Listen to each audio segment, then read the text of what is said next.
And we are live on YouTube, so when it hits 12, you can get started.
And it's ready anytime you guys are ready.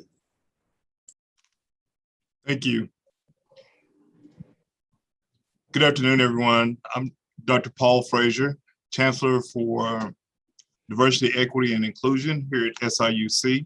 On behalf of the Chancellor's Diversity Task Force and Diversity Week Planning Committee, I would like to thank you all so much for joining us today for our second annual Diversity Week titled Envisioning Inclusivity. Before we begin our session, I would like to thank the various sponsors that have helped to make this week possible. The Office of the Chancellor, the Office of Student Engagement, Disability Support Services, the Graduate and Professional Student Council, the Undergraduate Student Government, the College of Liberal Arts, the Paul Simon Public Policy Institute, and I would especially like to thank members of the team in the Office of Diversity, Equity, and Inclusion, and the staff at the Multicultural Resource Center. The Student Multicultural Resource Center houses the Black Resource Center, the LGBT+ Resource Center, the Women's Resource Center, and a Hispanic and Latino Resource Center. We'll be celebrating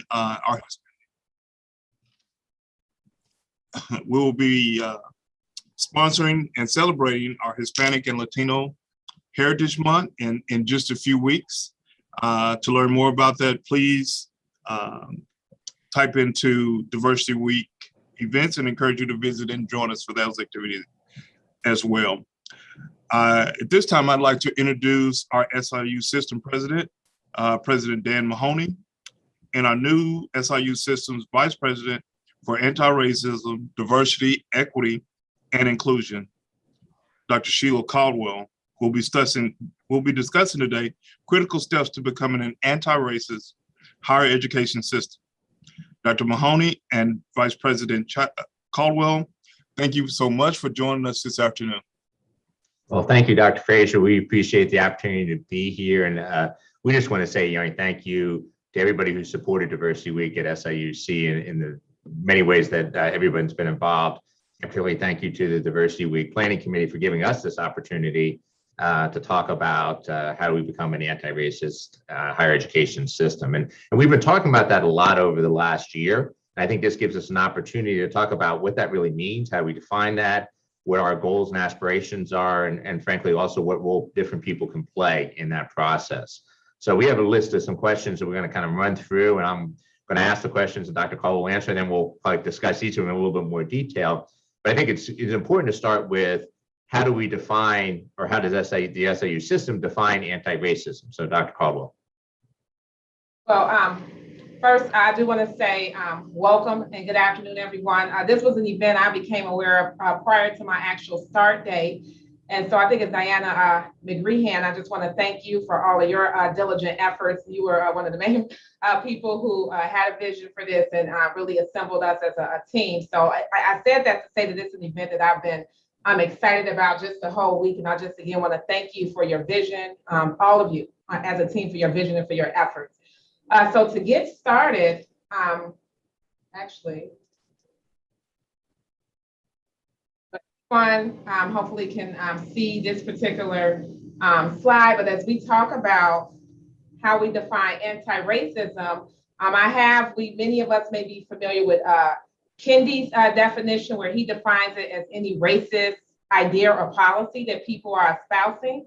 But I actually really would also like to add to that and elaborate on the School of Medicine's definition. And even in that, I actually added a few things, but I thought they did a really excellent job.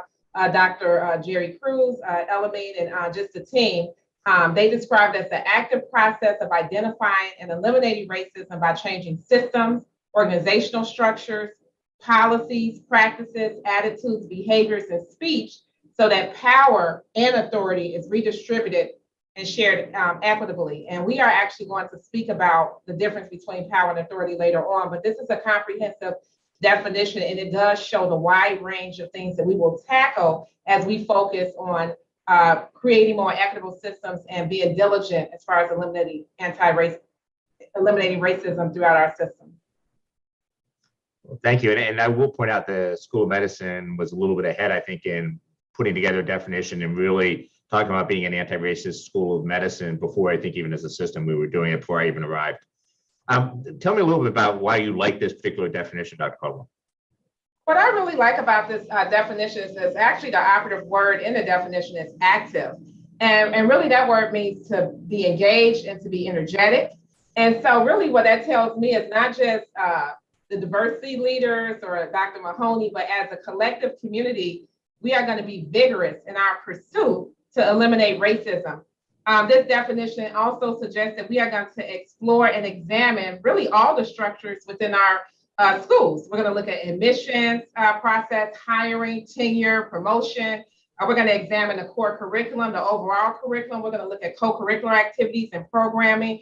We're going to think about the who's being advantaged, because again, if you're thinking about anti-racism from a historical perspective, we do have to think about who's being advantaged and disadvantaged by policies, practices, and structures. We're going to see how women, how members of the LGBTQIA community, people of the global majority, again, how are they faring today in our systems, and really, again, examining and exploring, analyzing, and thinking about what we can do to eliminate racism. But again, I like the fact that it's calling everyone to engage and apply energy.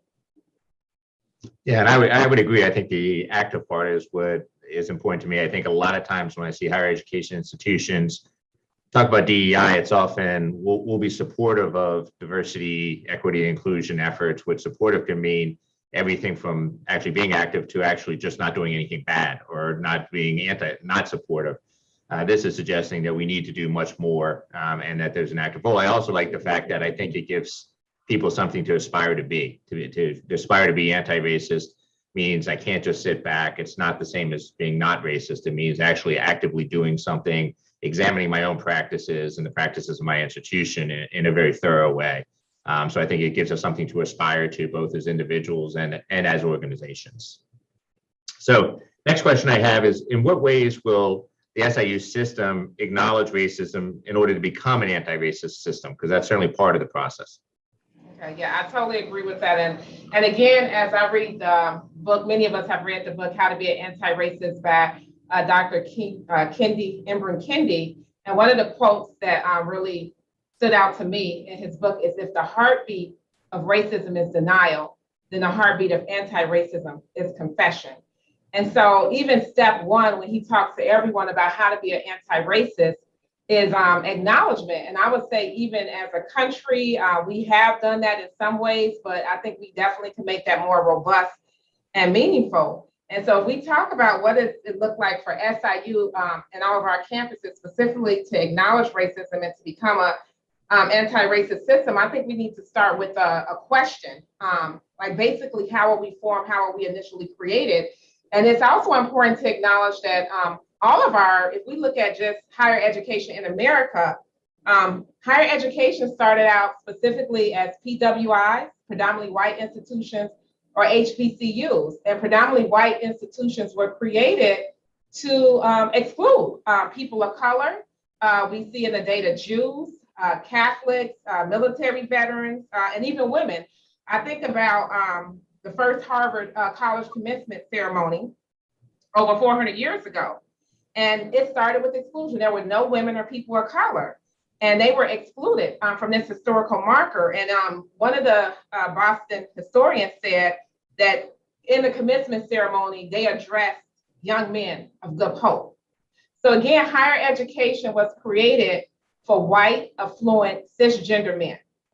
And everybody else over time has been added to that structure, but the founding structure of it was to exclusion. And if we actually narrow that down and not just look at Harvard as the oldest institution, we can think about SIUC Carbondale that started actually a couple hundred years after Harvard opened its doors. And they started with 2 African Americans in a class of 143 students. And then if we look at SIUE, our primary Edwardsville campus, it started in 1957, initially in East St. Louis, and then it moved to Edwardsville in 1965. So again, we have to really think about what does even that shift mean and how does it impact campuses and communities of color to this day. And so another thing, as we kind of examine that information and that data, we have to start making evidence-based decisions, and also by telling the unvarnished tale. So one of the things I actually want to do, I do like to share specific examples, and this was a data point that came to me earlier today. So when we specifically talk about examining data, what does that look like? So there's one particular department on one of our campuses, and they have 300 faculty members in that one department, but only 3 professors are African American. So that's 1%. And then if we look at the department as a total, there are 27 Black faculty members. So that's less than 10%.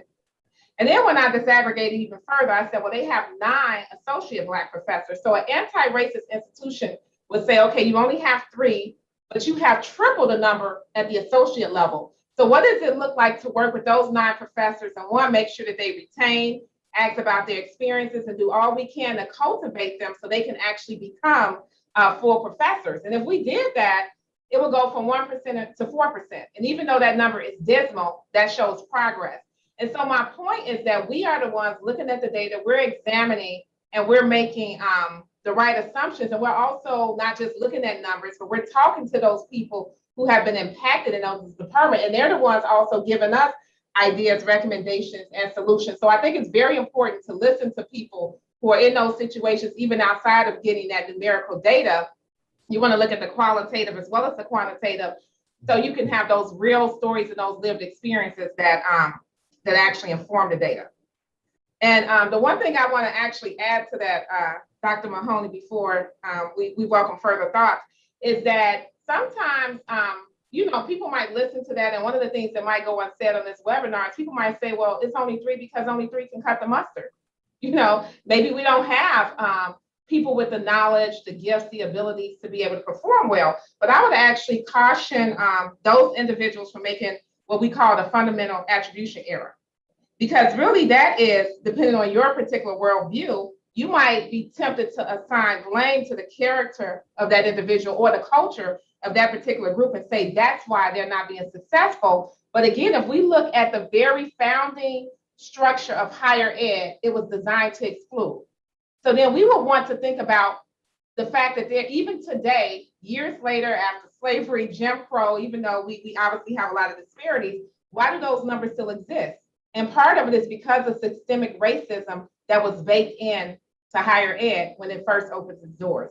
So we want to be careful not to misassign blame when we hear this data, and to dive further in, and also to look at the overall organizational structures that contribute to the problem we have today.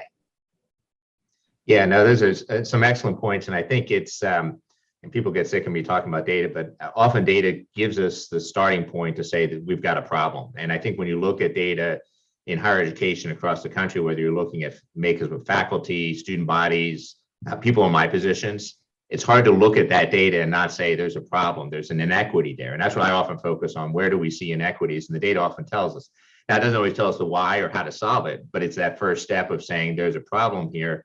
And unless you believe that white males are naturally superior to every other group, the only explanation is there's something in the process that's not working right. And we need to take a look at that and figure out why it's different. It's interesting when you talk about the lack of faculty. One of the groups I've been involved with for about a decade now is the Southern Region Education Board has an institute for teaching and mentoring that brings together about 1,000 minority PhD students and we go there, and I've gone there at 3 different institutions now. This will be my 3rd time of going there and recruiting potential faculty members there. And I remember bringing one of the faculty members when I was at Kent State who was in the sciences. And he said, every time we have a search, people tell me there's nobody here. And I come to this conference and there's tons of people here. He says, I'm never accepting that again. And he was actually one of the people who kept coming back to that conference even after he moved to a different institution, because he said, there's a wealth of talent out there. We're just not looking for it or not doing it the right way. So again, I think there's more often we can do to change some of that data, that it's just a matter of being more proactive, more aggressive, and really thinking about how what we're doing maybe isn't inviting people into things. And in fact, I was even thinking about, back when I was in student government as an undergraduate, we didn't, the makeup of the leadership of student government was not very diverse. It certainly didn't represent the diversity that even existed on campus. And so when I had my leadership team, when I was president, it wasn't as diverse as I wanted. And I was like, well, there's just not a lot of diversity in SGA. But I didn't think about the next step of why is there no diversity in SGA? Why are they not running for these positions? What can I do differently? And so I kind of failed on kind of looking at that data at another level and actually kind of creating a pipeline and creating more people who would be able to fill those leadership positions in the student government. So again, at every level, when we look at data, it tells us that something's not right, and what can we do and be deliberate about doing things to actually increase the numbers, increase the involvement. I would agree. And if I could just say one more thing, as we talk about diversity, we're not talking about diversity just for the sake of diversity and representation. We want people obviously to be included, which means they can bring their full selves. But we've known now, especially in higher ed for decades now, that the demographics have been shifting. And in fact, the majority of states are now what they use the term minority states. And so really what they're saying is that people of the global majority are the ones who are now occupying college campuses. And you can't point to one group like we were able to say in the past and say that they dominate college campuses. So that's been a trend that's been going on since I've been in higher ed for over the past 2 decades. And so the reason why these conversations are important, and even why, hopefully Dr. Mahoney, they won't get sick of both of us, because I actually like to talk about data quite a bit myself. I think it's really important in the work we do to use evidence. So as we talk about specifically in Illinois, what groups are the fastest growing groups that can contribute to college? Asian and Hispanics. So if we say we want to hire more Asian faculty staff because we want to recruit more students, we want to stay sustainable, we want to stay viable, we want to be able to have that legacy at all of our campuses, one of the best ways we could do that is to hire more Asian, more Latinx, more African Americans. So when students come, they have those mentors, they have those role models, in addition to the white majority. So we need everyone, but we cannot have, continue to repeat the cycle where there's just dismal numbers of faculty and color, but yet we're recruiting the students. they're paying their tuition and then they come and they don't necessarily have that representation on campus. And so that's one of the reasons why it's important. It's not just diversity for the sake of diversity. It's so that those students can make those connections, they can be successful, they can thrive, they can see themselves not only in front, inside the classroom, but in front of the classroom as well. So they can know what they, how they can aspire in different parts of society. Now, can you share some examples? You talked a little bit about one of the ways to increase the diversity of our student body is to increase the diversity of our faculty and staff. What are some strategies you've seen higher education institutions utilize to increase the diversity among the faculty, staff, or students that you thought was rather effective? Oh, yeah. Well, I can think of some very specific strategies, and some of them were incentives. Like at one of the institutions I was at, we worked with the provost, and typically as a final candidate, as final candidates for a search, they were only allowed to bring 2 candidates. And we incentivized, we said, if you actually bring a diverse candidate, you can bring 3. And that, and really the goal when we're talking about hiring is to increase the applicant pool, because if you don't have diverse applicants, you cannot pull from that applicant pool and as a result have a diverse applicant. So we wanted to be very intentional about increasing the applicant pool. Another thing that we found, and this may or may not be true at SIU, but I have found that women, even though they might be represented in the academy, they're not technically represented in full professorship roles. And so we wanted, and they were also just not represented well in certain programs of study.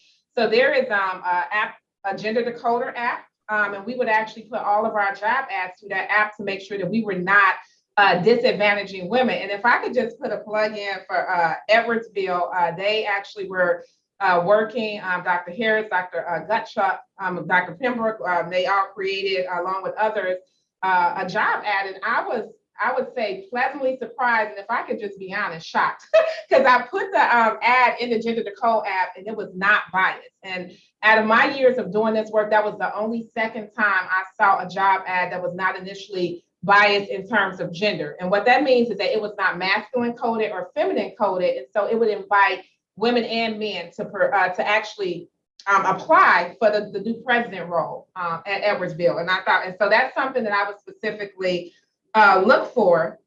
And then also I would say this, I could think of a situation where I had to talk directly to leadership and it was an effective strategy. So one of the things that we do is we have to speak truth and speak truth to power. So as I was looking again at the data, I noticed that, you know, the Asian and Asian American, from the area, from the continent, as well as Asian American communities, they were represented the majority group that had diverse representation on campus. They were highest in faculty, staff, and students. And they were not represented in any meaningful way at any level of leadership. And so I basically said it is time to stop having transactional relationships with this community, and they need to be represented in more meaningful ways in leadership. And so they are now represented in the senior administrative cabinet and other ways. So I think that's another thing when we have to think about an anti-racist institution, we'll ask the question, who is missing? Like who is missing and who could strengthen our students, who could strengthen the institution, who could have a more diverse perspective so we can engage in problem solving in more effective ways. So that's one of the questions that we will ask and that anti-racist institutions ask, who is missing? And so in that case, that was another strategy, is to get people on board to say, we need to specifically go after these particular individuals. And the last thing I would like to say in regard to that, as far as effective strategy, was inclusive hiring. So one of the things that we instituted is that search committees could not hire director level or above or faculty positions, promotion and tenure track for faculty positions without inclusive hiring training. 2 years, we went from 5 Latinx professors who are tenure track to 11, and we also went from 7 African American tenure track professors to 14. And so in both of those instances, because we said we named a problem with the intent to solve a problem, we were able to work with it. And I would like to say this, because my role does not include telling anybody who to hire, and that is not the role of any of our diversity officers, but we do offer strategies. Again, I think about what Dr. Mahoney said, there is not a shortage in the pipeline. It's about where we look, how we cultivate relationships, our professional networks, and basically who we are communicating with, because those faculty, staff, and students of the global majority are out there, and we have to be very intentional about seeking them out. And they are there, and they want to serve, and many of them are aligned with the mission that we have. So those are just some of the strategies that I've seen that have proven to be effective, and not just at our institutions, but are also well rooted in research. Yeah, and again, some of those are strategies I've used at other places as well. And I will say one that I hear some pushback on is some of the implicit bias or diversity training we do with search committees. And they say, well, it doesn't change people. And I find sometimes it doesn't. But what it does is gives other people the language to point out when we're not being equitable and we are not doing the right things, or we're ignoring a female candidate or a minority candidate because of something that really isn't related to the job. And so I think in that way, it's been helpful. At least I found that to be the case. But again, I think much of it when we're talking about hiring and recruiting is thinking very carefully about our processes, our procedures, how we're doing it, where we're advertising it. When I was dean, I made everybody who was searching for a faculty position come up with a recruitment plan. And if it wasn't aggressive and it wasn't aggressive at seeking diverse candidates, I rejected it until they got it right. And that was a way of making sure. And then when they would bring the candidates to campus, I would say, okay, prove to me that you did the recruiting plan that you had.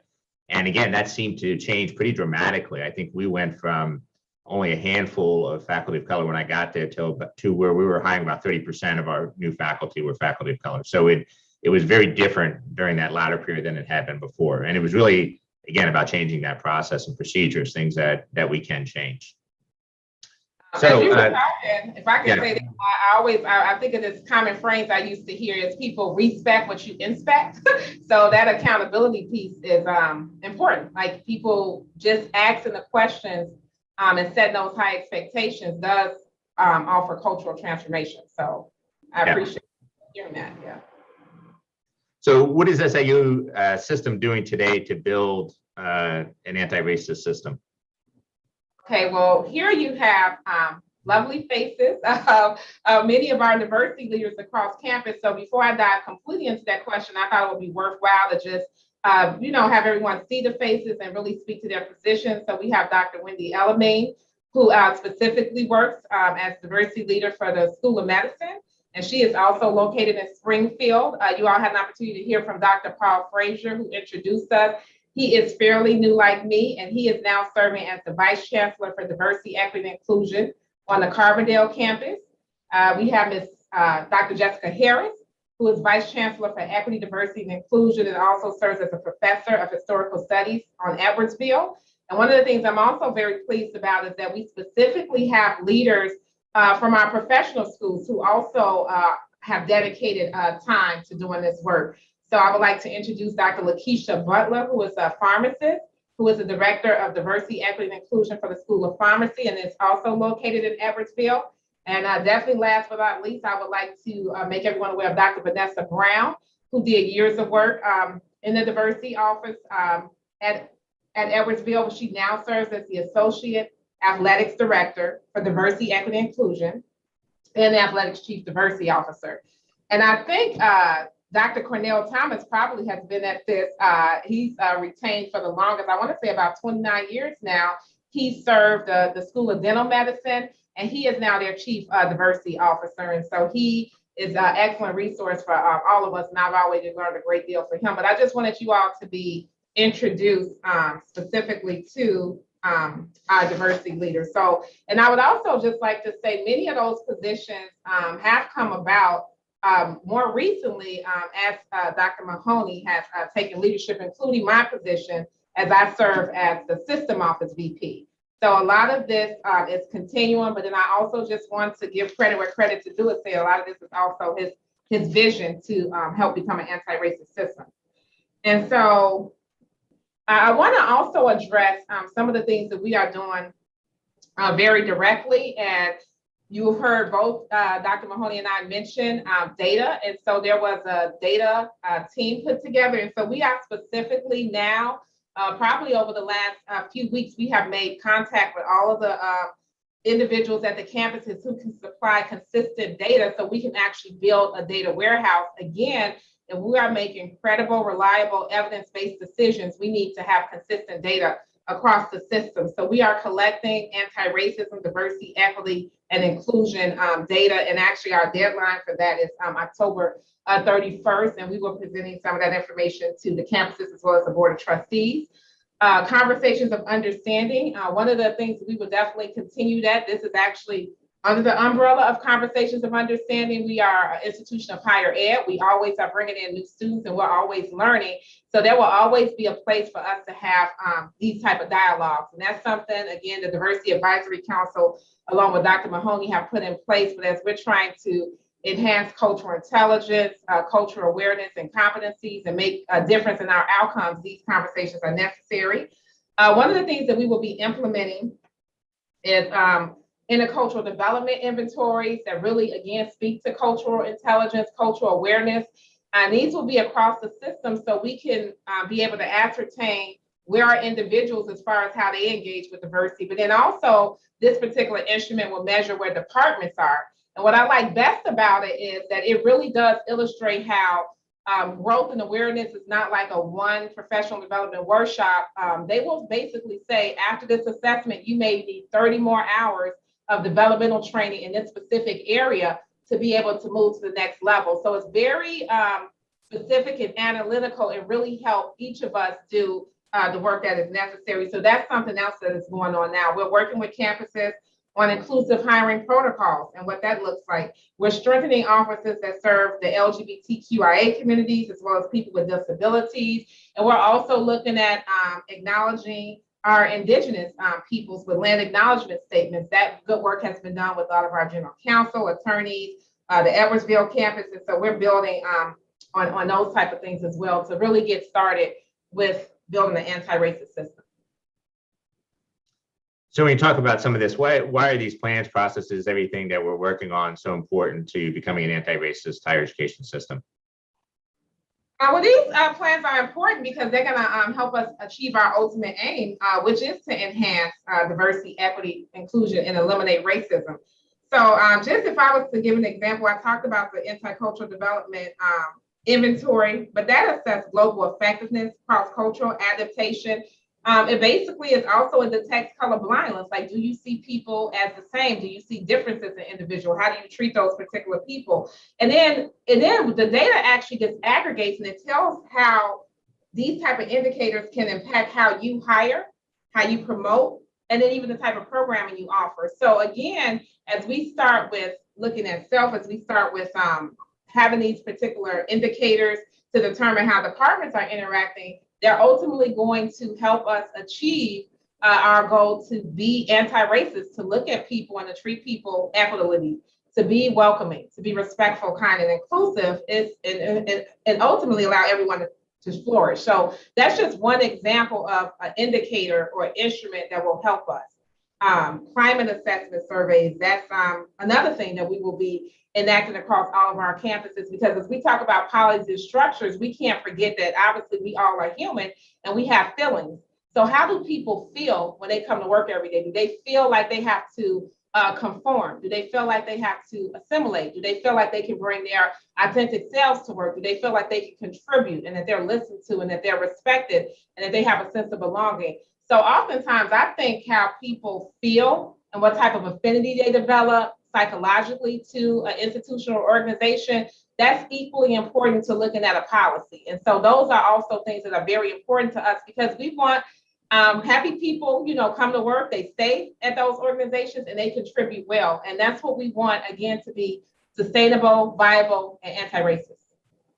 Yeah, no, I think it's a good way to explain it because I think sometimes we get hung up on one particular data point. So we talk a little bit about, say, simply looking at the diversity of our faculty, staff, or students, and maybe not looking at, well, we're bringing people in, but we're not retaining them, or we're bringing them in, but they're not having a positive experience. And so it's really using multiple data points to give us a more holistic picture of where we may be doing well, but also where we may have some real issues that we need to address and be much more aggressive at addressing. And I think that the whole data set together it kind of helps to identify where those problems may lie. Because sometimes there's underlying problems you miss when you just look at the one data point. It's like, oh, okay, we're good. We had increased our freshman class, the diversity of our freshman class, which I think we did both at Carbondale and Edwardsville. That's great. But the next question is, will we retain those students? And what type of experiences will they have? Will they feel that this is a welcoming environment, or an environment, frankly, where they belong and they feel like they're part of the system as opposed to being outside of it. And all of those things are important to continue to look at.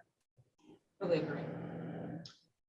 So can you talk about some of the specific systems, policies, and structures that need to be put in place on the SIU campuses in order to become an anti-racist higher education system? Yes. So one of my belief systems is institutions obviously having integrity. And when I look across the United States, just as we even started out the conversation talking about Harvard, even though they started with exclusion, they obviously are doing something right because they are still the premier institution. They've been around for 400 years. And so one of the questions I would ask about a school like Harvard, like what exactly have they done for maybe their affluent white cisgender men that they can actually do for everybody else? Oftentimes when we have these conversations about diversity and inclusion, we think, oh, this is so much work. We're going to have to do more and more and more.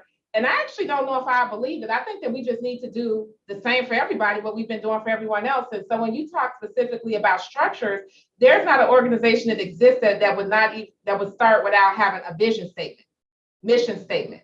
They would have trustees in place. They would have different donors in place to make sure, again, that they are financially sustainable. They will look at hiring processes. They will look at how they would develop those people.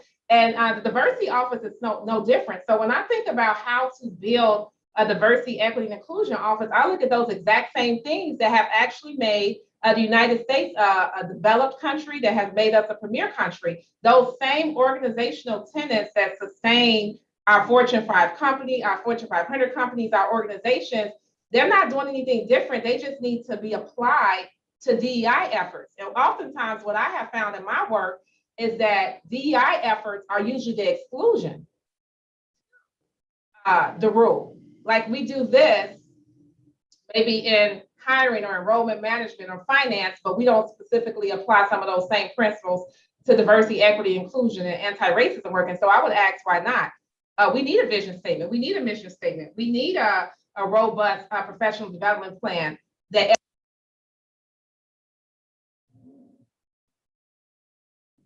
Dr. Gutchup, among the leaders across the campuses, have done a great job with the strategic plan. And goal number 2 is specifically focused on anti-racism, diversity, equity, and inclusion. And they have done a great job, and I've given feedback. And then I plan to actually work with the campuses and give even more feedback. So one of the things that we will not do is that when we gather more strategies for diversity, equity, and inclusion work, we won't create a separate diversity strategic plan. The strategic plan that we create for diversity will be embedded into the overall strategic plan. So it should not be separate. And so that's what I mean by institutional integrity, that we should be doing the same for everyone, because again, that's how we've been able to be viable. So that's one part of it. We need to, again, we talked about identifying policies and systems that hinder the advancement of all people. And then a couple other things I want to add to this, Dr. Mahoney. We talked earlier about what does it mean to be an anti-racist, and we defined it as active engagement. And so when I think about those particular words, I think about what does it mean to be proactive? So for example, proactivity to me involves like maybe a bias reporting policy. So what does that look like? We are actually saying that if you have been harmed, if you have experienced unreasoned judgment, unfair or unreasoned judgment or treatment, we actually want to know about that. We're going to create a process so you can tell us things that are happening to you that should not be happening to you. And then not only do you describe the incident, we want to know what the impact was. Does this impact make you feel a stereotype threat, where you felt like you, again, could not be your individual, but that you were somehow being targeted as a particular group, and now you have to combat that particular stereotype threat? Do you now have mistrust? Do you have fear? So I think oftentimes these particular incidents, they don't just happen, they land on us, they affect us as humans in a specific way. We will want to know that. And so as we collect that data for all of our institutions, and as we implement a process like that for all of our institutions, part of my job is to ask for all of that data across the system. And then I might notice, because we're looking at the data, oh, that 30% of bias incident reports are related to microaggressions. And so what would that look like to say with professional development training? Now we're going to train our colleges, all of our campuses, on not microaggressing. against individuals, or how to have, or maybe students are experiencing things in the classroom or in co-curricular programming, and we could talk about what does it look like to have an inclusive classroom, what does it include, but what is excluded from an inclusive classroom where everybody can learn, retain the information, thrive, and not be harmed in that particular setting. So that's part of building an organizational structure, because we want people to not fear retaliation. We don't want people to have to work in toxic workplace environments.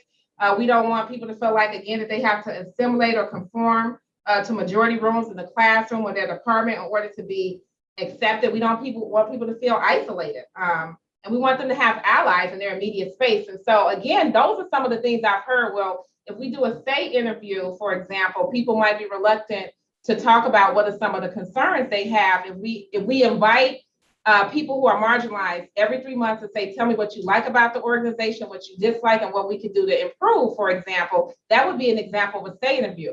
Well, if you don't have tenure and promotion, maybe you're less reluctant to talk about what you don't like. But as we develop a culture that we want to know those things so we can confront those things and change those things, that's how we become an anti-racist institution where there is no fear, where people can be honest about what's being experienced, where those experiences that are not positive can be confronted. And again, so people can flourish in the spaces that they've been given to function in on a daily basis.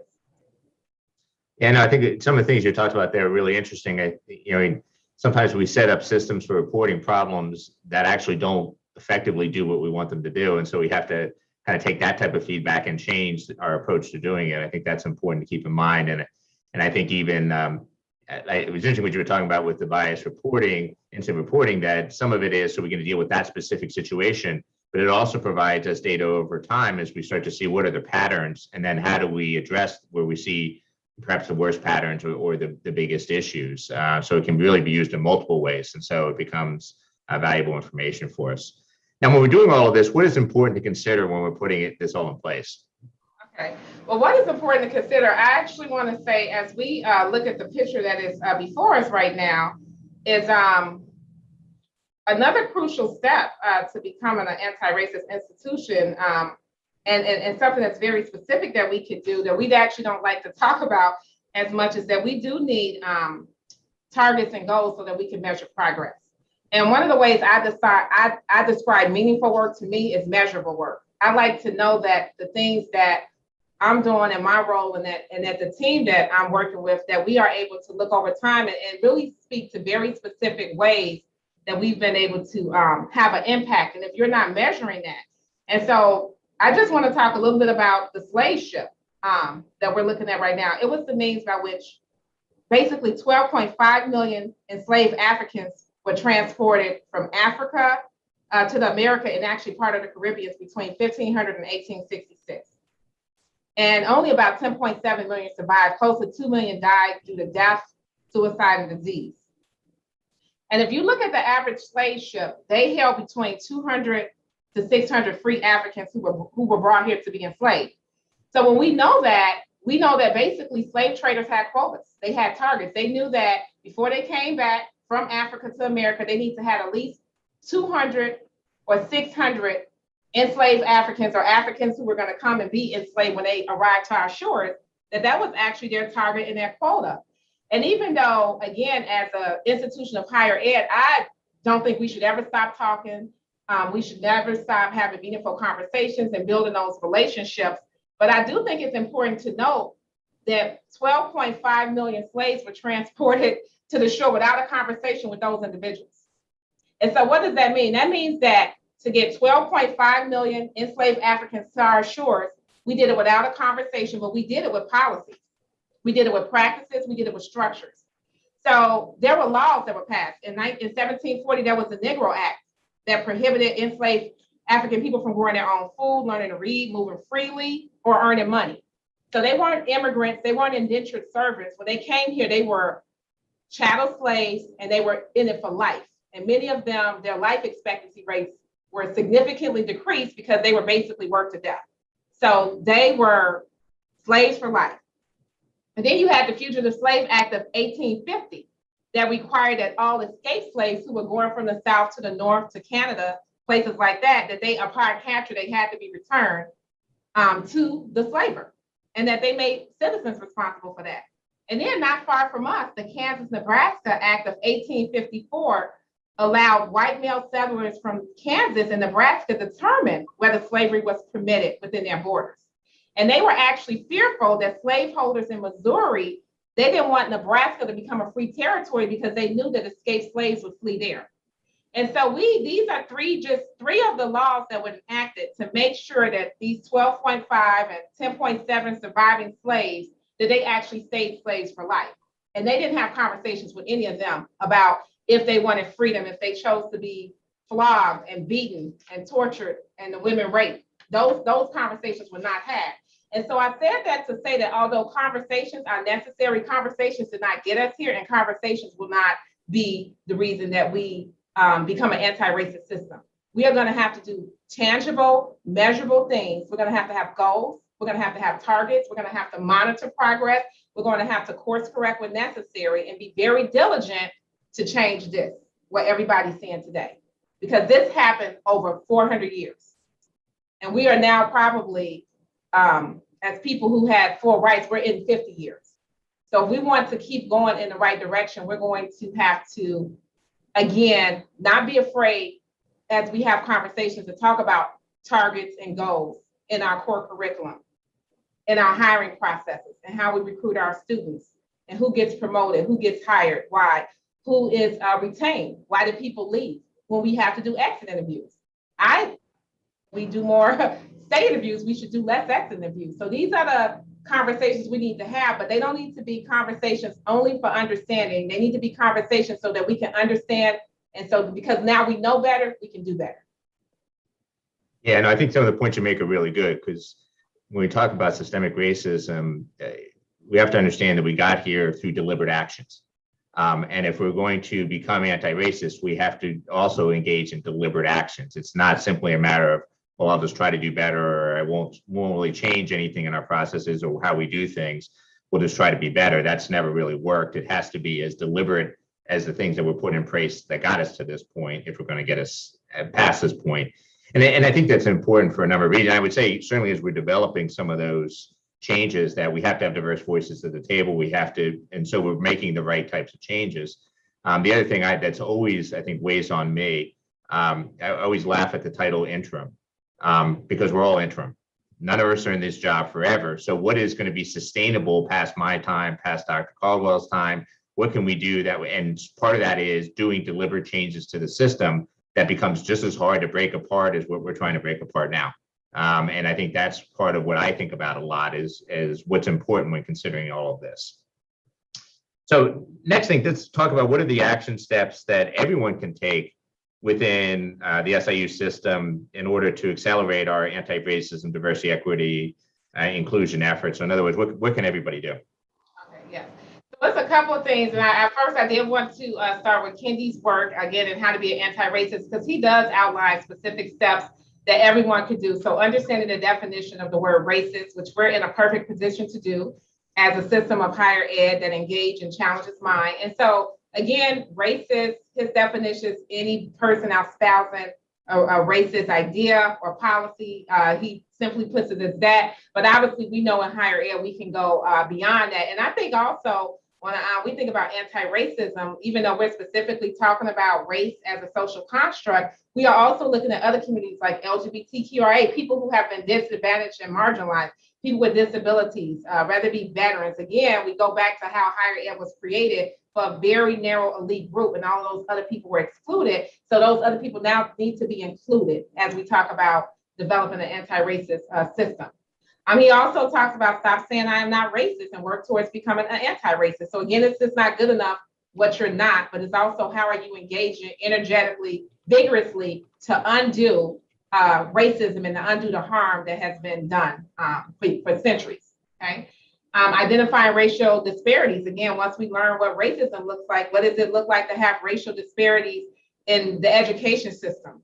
I think about the fact that we have law schools, that we have, so what does it look like to identify racial disparities as a law student, as a pharmacy student, as a medical student, as someone who's becoming a dentist, as somebody who is going into STEM or English major, any of those majors, we have dominion over our spaces, and we can identify and work to basically disarm those things.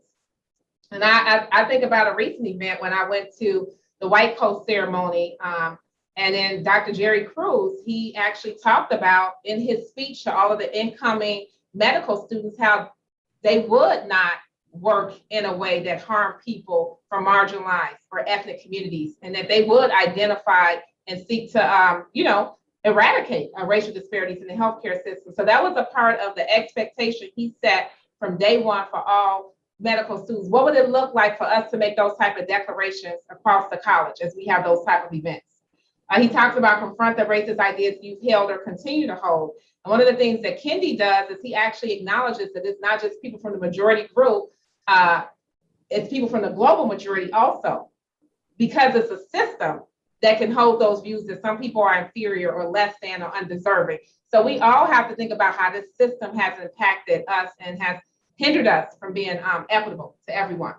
Understand how anti-racism needs to be intersectional. As an African-American woman, that makes complete sense to me, as I might try to figure out, is this because of my gender? Is this because of my race? Maybe it's a little bit of both.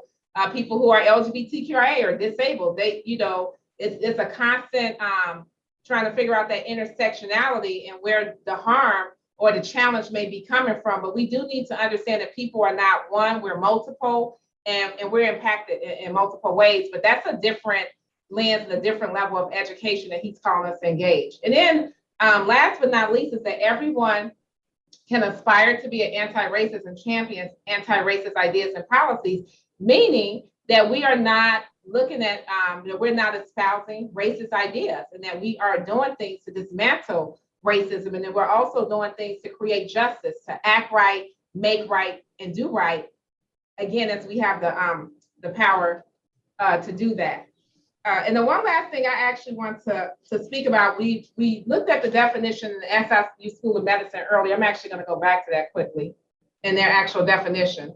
And it says, so that power and authority is redistributed and shared equitably. So one of the things that I've had to contend with in my community over years is we often say, and I think specifically DEI leaders, people talk about, well, I'm here to be a power, I'm here to give power to the powerless or represent power to the powerless and be a voice to the voiceless. And I actually don't necessarily hold that particular sentiment close to me, because I think that everybody has power. And I think unless somebody is mute, that they also have a voice. And I think power is different than authority. In fact, my definition of power is personal agency to do good or harm. And I think everybody has personal agency to do good or harm in varying degrees. We hold power, but we all have dominion over our space. And I also want to recognize that people can feel powerless and they can feel voiceless, but that's not always true. And I can give you one quick example. At one of the institutions I worked for, they had an informal policy that if someone offended you and someone wanted to come to me as a diversity officer and say, Sheila, this person offended me, can you go with me and we can have a conversation with the person? That was highly frowned upon. You had to go to that person directly yourself and basically try to have a conversation, tell them how they offended you before you could bring anybody else into the conversation. The only exception to that rule was sexual harassment or misconduct. But outside of that, they felt like you should go to the person and give them a chance to reflect and change. And so I would actually coach people on how to have those conversations because I wasn't in the role. So I would basically help them use their voice to advocate and problem solve on their behalf. And we would actually have a conversation. I would say, what are you going to say? How are you going to do this? And oftentimes that person would say, well, even though they did A, B, and C, it was sometimes very egregious. They would say, well, maybe I could have did this differently or that differently. And I would say, well, those are valid points, but I actually would save that to the end. I said, because this person is likely going to use those 2 moments of reflection to gaslight you and to probably dismiss the other things you said by probably putting the focus back on you. Now, I only said that because I had data to show that that's what happened when people would go and confront people individually, which is oftentimes why they wanted me to come. And I do want to say that I actually did that quite a bit. I would oftentimes still have to mitigate and advocate because those individuals didn't always see that person's perspective or acknowledge the harm that they brought to them. But my point is that those individuals were empowered to use their voice, and they had the power, which is different from authority, because authority is actually a formal title, a position, and its legitimacy that is backed up by the institution that allows you to do harm or good. So one of the things I would like to suggest is that one of the ways to create an anti-racist system is to stop granting authority to people who have not used power well. And we know when people, we can observe them, if they are only, sometimes they're for personal gain, if they are basically already giving opportunities to people who look like them, who are in the same SES, socioeconomic category as them, who, you know, they're more like-minded with, they have that similar to me bias stance, then those are not the people that we should keep giving authority to, because they're going to use that same authority once they get it to not be equitable, to not foster anti-racism, to not be inclusive, and maybe even sometimes be abusive with that authority, even though they already have power. And so that's another way for us to become an anti-racist system over time, is to pay attention to who is inclusive and grant those people the opportunities to spread that type of equality across the organization. That's a good point. I think and I think about that, I think in every appointment, whether it's, you know, search committee chair or whatever it may be, of thinking about who you appoint to those positions and who you're giving authority to and how they might use that authority. But I also like what you said about that even those who don't have authority have some power. And I think about, I mean, people forget sometimes that, you know, I wasn't always a president, you weren't always a vice president. So we had longer careers where we had very little power. We were students at one point. We were, you know, young professionals at one point in lower level positions. And I can't think of a position I had where I could not have done something to support ADEI efforts. And I think sometimes I did, and I will regret to say sometimes I didn't. And I think I reflect on those a lot more, the ones where I failed to, and try to learn from those. But I think there was always opportunities there, whether I recognized them or not. I just needed to look closely at them. Well, I think we've got about 5 minutes left, so I want to make sure we get to our last question, which are, what are the indicators of a successful anti-racist higher education system?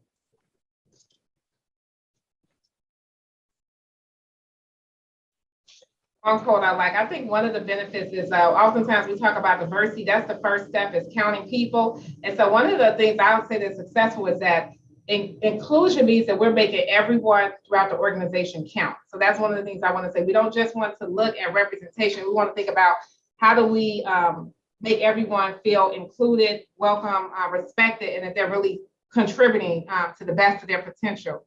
Other things to kind of go back to, what does it mean to be an anti-racist system as well as the individual, is that we have to acknowledge in the form of truth-telling, and we have to share accurate racial ideologies. I think that's very important. I know many of you have heard me use the term people of the global majority, and I will continue to use that term because I think it's really difficult, and I've said it before, to esteem people highly when we're using words like you're underrepresented, you're minor, you're disadvantaged. If those are the type of words that constantly occupy our vocabulary as relate to different people, I think it's hard to see them in a place of esteem. Whereas if you say majority, big, major, you know, deserving. And so I like to think about what are the collective experiences we have, what is our collective power, how can we use agency. So again, I think the language is important because you can't get to a place of truth if you're not using truthful language and if you're not telling truthful stories.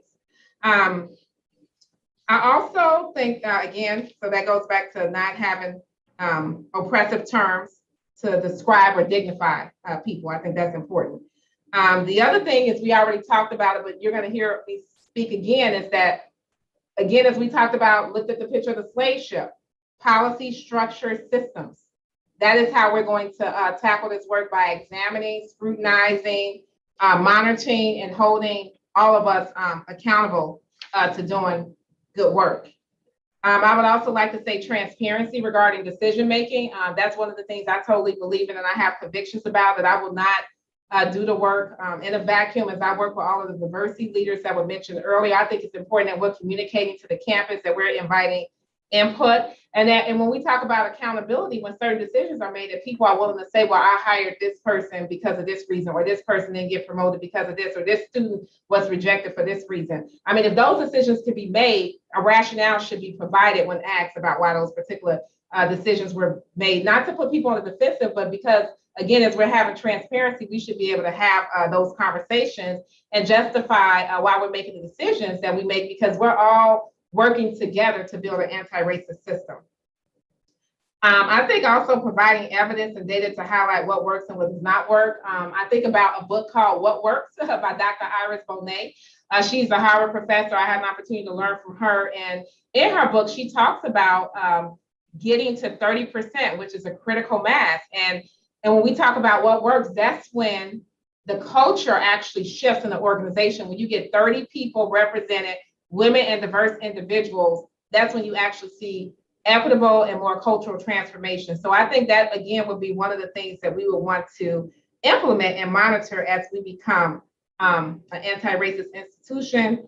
And I would say the last thing, it goes back to an earlier point, that we will know that we have achieved anti-racism when I think people feel like they truly belong here, that they do not have to code shift, code switch when they're communicating, that they don't have to assimilate, that they don't have to experience bias or microaggressions. And when they see themselves in the picture, it's really interesting as we talk about who is included and who is excluded. One of the things, obviously, that I pay attention to, you're going to campuses and you're just looking at pictures on walls. And I've seen pictures on walls that look, like they've been put there decades ago, and they're very homogenous, and they don't reflect the campus that we have today. And so I would say that's really not institutional integrity, to have pictures of one group of people when the campus might be 25 or 30% diverse. Why would you not want to reflect that? So when people come and they visit your campus, that they see that. And I know personally, my undergraduate degree, my bachelor's degree, the first degree I earned was in marketing. And if I see, this is me personally, if I see a picture that's not diverse, I assume you don't want me to buy your product. And it doesn't mean that it has to be an African-American in the photo, but if I don't see any diverse people, I assume you don't want my money. And it's the same way, if I walk around a campus and there are diverse people, I assume you don't want me here, because we have to foster a place of belonging and inclusion. So I think those are some of the things that we need to do, along with continued evaluation, consistent monitoring of assessments, and then also making sure that our leaders be the primary champions of anti-racism, diversity, equity, and inclusion. And I would agree with everything you say. I think I really like the concept of belonging, that it's you belong in this space. You're not being welcomed in somebody else's space, that you belong in this space, that it's your space as well. And I think you outlined some of the things we can do there. I think some of the other things that would be indicators of being a successful anti-racist higher education system is that other people start to recognize it. And we've talked about this before. I kind of felt like we were successful when we started to get more diverse candidates applying. And they said the reason we applied was we saw what you were doing.